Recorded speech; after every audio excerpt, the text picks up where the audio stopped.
लोनावला में क्या हुआ था, the nation really wants to know. But ये सीजन उस पेशेंस को उतना ही ज्यादा खींचता है क्योंकि एक साथ बहुत सारी चीजें हो रही हैं। मनोज वाजपेयी जैसे लगते ही नहीं है। टर आर्क क्या था वो मुझे उतना अच्छा नहीं लगा। वो कुछ लोगों के लिए कंफ्यूजिंग भी हो सकता है, बीच बीच में बोरिंग भी फील होने लगता है।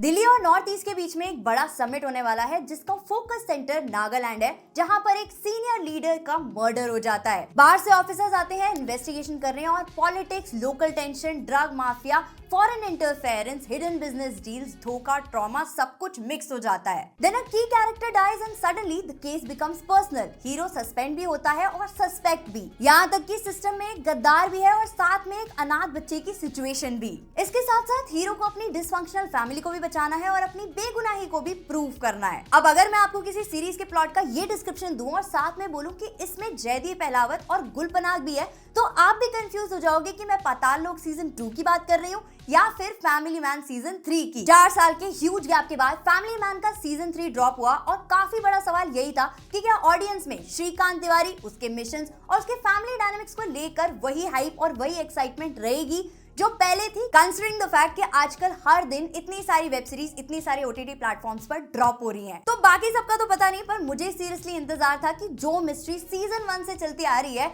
उस पे से पर्दा उठेगा या नहीं। बिकॉज लोनावला में क्या हुआ था, the nation really wants to know. तो राज एंड डीके की और सीरीज में से फैमिली मैन डेफिनेटली इसलिए भी स्टैंड आउट करती है क्योंकि इसकी राइटिंग एकदम ही रॉ और रियल लाइफ जैसी लगती है। एक देसी स्पाई जिसको देश को भी बचाना है लेकिन अपने बीवी बच्चों के लिए एक परफेक्ट फैमिली मैन भी बन के दिखाना है। लास्ट 2 सीजन से इसी वर्ल्ड और इसके कैरेक्टर्स और उनके रिलेशनशिप्स को हम डेप्थ में एक्सप्लोर कर रहे थे विद कॉम्प्लेक्स मिशन जिन्होंने श्रीकांत के साथ साथ हमारा बीपी भी बढ़ाया and with that signature humour जिसने सोशल मीडिया को भी अनफॉरगेटेबल मीम्स दिए। तो सीजन 2 के एंड में ही सीजन 3 का बेस सेट हो चुका था कि इंडिया में कोविड की वजह से लॉकडाउन लग चुका है, चाइना का कुछ मेजर इन्वॉल्वमेंट होने वाला है और इस बार मेजॉरिटी चीजें नॉर्थ ईस्ट में ही टेक प्लेस करने वाली हैं। तो 7 एपिसोड्स में इसी स्टोरी लाइन को आगे बढ़ाया गया है एंड इस बार भी कहानी इंगेजिंग है बिकॉज आप जल्दी से जल्दी जानना चाहते हो कि इतनी सारी चीजों को तिवारी हैंडल कैसे करेगा, स्पेशली जब सब कुछ उसके अगेंस्ट हो चुका है। बट ये सीजन उस पेशेंस को उतना ही ज्यादा खींचता है क्योंकि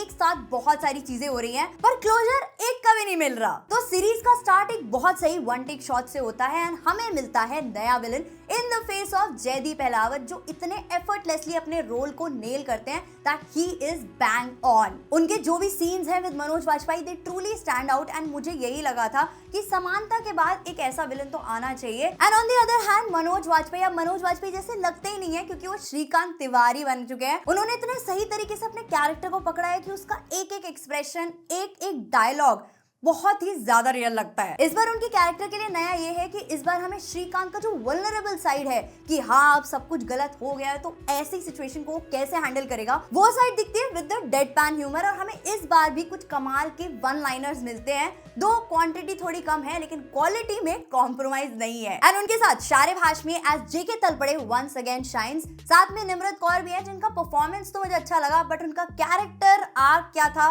वो मुझे उतना अच्छा नहीं लगा। एंड पहले की तरह ही कुछ सीन्स दो पर्टिकुलरली स्टैंड आउट करते हैं like the big reveal scene जहां पर टाइगर और पठान को जो धोया है एकदम ही हिलेरियस। देन एक ऐसे कैमियो के साथ सीन जिसका हमें काफी पहले से हिंट दिया जा चुका था। उसके बाद एक घर में फाइट वाला सीन है जहां पर घर में ऊपर एक फाइट चल रही है और घर के नीचे से एक कैरेक्टर एस्केप करने का ट्राई कर रहा है, तो वो बहुत अच्छे से फिल्म था। सो यस, टेक्निकली ये सीजन भी एकदम सुपर्ब है। द कैमरा वर्क जिस तरह से नॉर्थ ईस्ट स्पेशली नागालैंड को दिखाया गया है टू गुड। और हर बार की तरह बैकग्राउंड म्यूजिक भी ऑन पॉइंट है। एक हाईलाइट जो इस बार है वो है the Nagamese version of the title music by Aman Pant. पर हाँ, इस सीजन के भी अपने कुछ माइनस पॉइंट्स हैं, जैसे जब इतने सारे सब प्लॉट्स एक साथ चलते हैं with a visible disconnect and जब इसके ही लास्ट सीजन से काफी सारे कैरेक्टर्स देखने के लिए मिलते हैं जिनको आपको याद रखना बहुत जरूरी है स्टोरी समझने के लिए।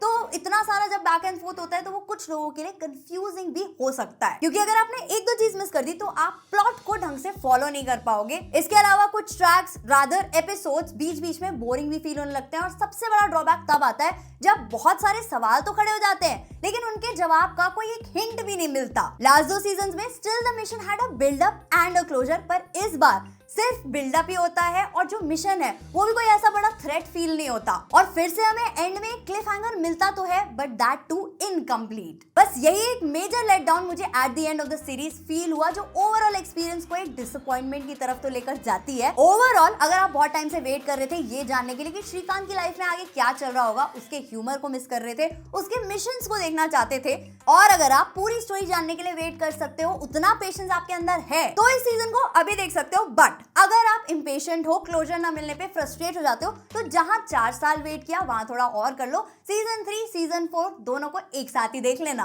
तो आप एक्चुअल में इन दोनों ऑप्शंस में से कौन सा चूज करने वाले हो, और लोनावला में क्या हुआ था उसके बारे में आपके क्या वाइल्ड गेसेस है, वो आप कमेंट करके बता सकते हो। बाकी अगर वीडियो पसंद आई हो तो वीडियो को लाइक कर सकते हो, और अब तक चैनल को सब्सक्राइब नहीं किया है तो चैनल को सब्सक्राइब कर सकते हो, सो दैट हम मिल सके इन द नेक्स्ट वीडियो। तब तक के लिए गुड बाय।